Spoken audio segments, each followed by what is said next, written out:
안녕하세요 여러분, 오랜만에 만나 뵙습니다.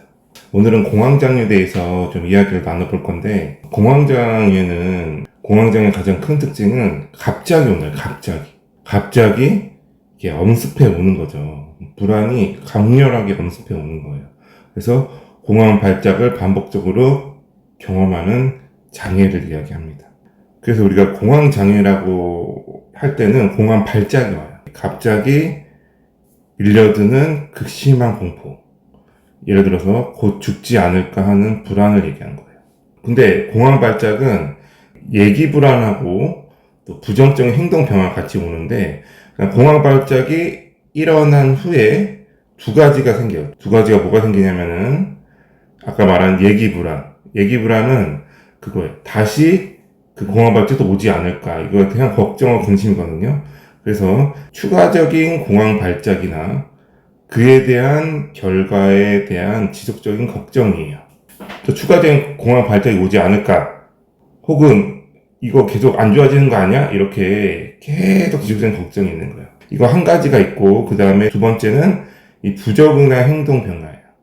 예를 들어서 뭐 공황증 왔으니까 나 또 막 호흡하다가 막 질식하는 거 아니야? 이런 식으로. 그래서 이제 지금 헬스 운동하고 있는데 이거 끊어야 되겠다, 뭐 이런 식으로. 아니면은 나 이제 또 올지 모르니까 근처에 병원 가야지, 병원 근처로 이사해야지, 이런 식의 부적응적인 행동 변화가 오는 게요. 그러니까 공황 발작이 생긴 후 두 가지가 1개월 동안, 두 가지가 1개월 동안 계속 지속이 되는 게 공황장애라고 우리가 판단을 하는 겁니다. 그래서 원인이 있는데, 그 원인은 생물학적인 걸 먼저 볼 수가 있어요. 이산화탄소가 좀 부족해서 공황장애 환자한테는 호흡 기능과 관련된 이런 자율신경계 문제가 있을 수가 생겨요. 그래서 이산화탄소 수준을 낮게 유지해야 한다는 게 있는데, 그 결과 호흡을 빠르게 하는 경향을 과잉호흡이라고 해요. 과잉호흡. 호흡을 엄청 빨리 시키는 거예요. 그러다가 올 수도 있고, 또 이제 클라인의 질식 오경보라는 이론이 있는데, 뇌 중추에 질식 감차기라는 게 있어요. 이 질식 감차기가 CO2, 이산화탄소의 수준의 오해석을 잘못 내려가지고 환자를 호흡곤란을 막 느끼게 하는 과호흡, 똑같은 거나 과잉호흡이 생겨가지고 이런 오경보 이론이 생기는 생물학적 원인이 있다. 그리고 뭐 정신분석에는 분리불안으로 나타나는 광장 공포증과 함께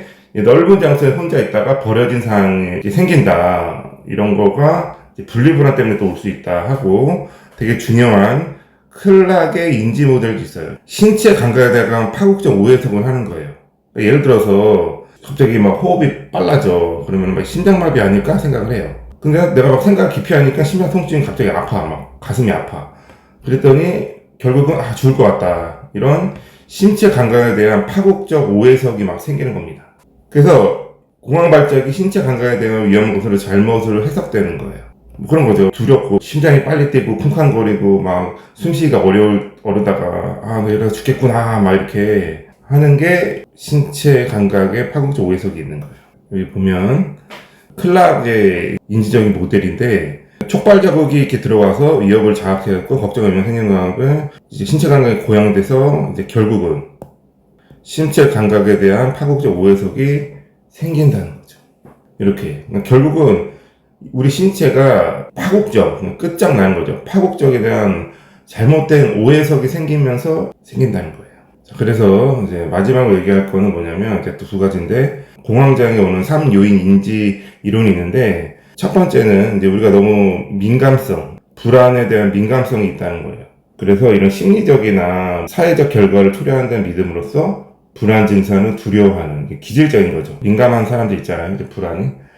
예민한 사람들. 그리고 아까 말한 파국적 오해석. 세 번째는 공황적 자기 효능감. 이것도 되게 중요한데, 이건 뭐냐면 공황 발작과 관련된 위험에 대한 대처하는 위험 통제 능력이 부족하다는 걸 인식하는 거예요. 공황적 자기 효능감은 위험에 대한 통제할 능력이 부족하다는 걸 인식한다는 거죠.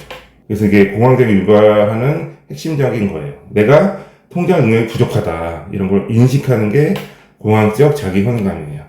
치료는 약 먹으면 가장 효과적이긴 한데, 인지행동 치료가 있어요. 이제 복식호흡을 해주면 되고, 공황상에 대한 점진적 노출을 시켜가지고 치료하는 게 있고, 그다음에 좀 되게 중요한 거는 이거예요.